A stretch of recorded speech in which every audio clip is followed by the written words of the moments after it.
سلام مشاهدي الكرام، مرحبا بكم معنا في القناة. اليوم مع وصفة جديدة، وصفة رمضانية، سلو بجوج الانواع غادي تكتشفوهم معنا في الفيديو. نبداو على بركة الله. في قصرية غادي نستعمل كيلو ديال الدقيق ديال الشعير محمر، نص كيلو ديال الفورص محمر، نص كيلو حمص محمر ومطحون ومغربل،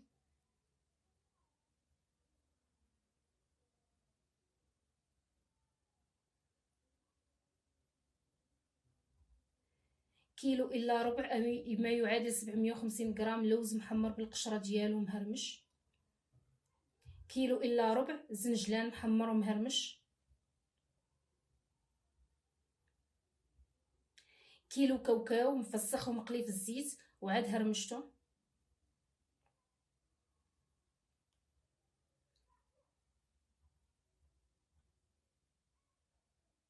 نص كيلو ديال اللوز محمر ومطحون على شكل بخانيني،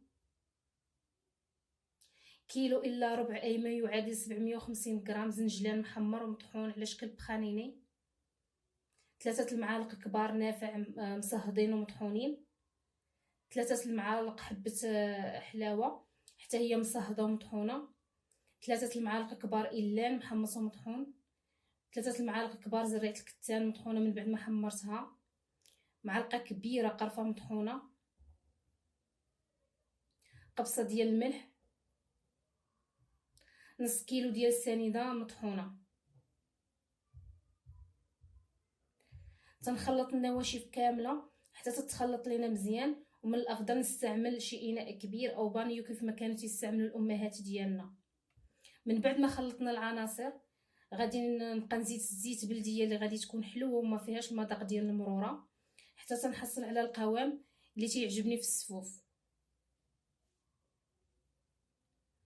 كاينين البنات اللي تيبغيو السفوف يكون معلك مزيان، وكاين البنات اللي تيبغيو السفوف يكون شويه ناشف. غادي نبقى مستمره حتى نحصل على القوام اللي بغيت.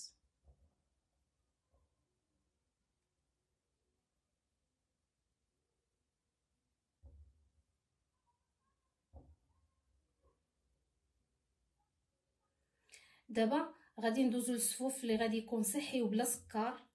غادي نستعمل فيه كيلو ديال الدقيق ديال الشعير محمر، نص كيلو ديال الحمص محمر ومطحون، نص كيلو ديال اللوز مفسخ ومدهون بشويه الزيت ومحمراه في الفران عاد هرمشته، نص كيلو لوز محمر بالقشره ومهرمش، نص كيلو زنجلان محمر ومطحون، زلافه ديال إيلان محمر ومطحون،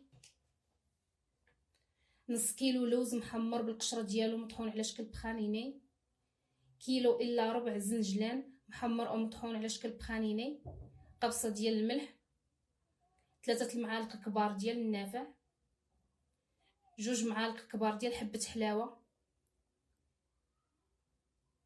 2 معالق كبار ديال زريعه الكتان محمره ومطحونه، معلقه كبيره ديال القرفه.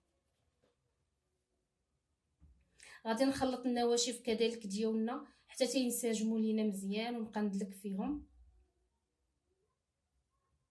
من بعد ما تخلط لينا كلشي غادي نبقى نضيف الزيت بلديه اللي تكون حلوه. انا تنزيد في الزيت وانا تندلك حتى تنحصل على القوام اللي تيعجبني في السفوف.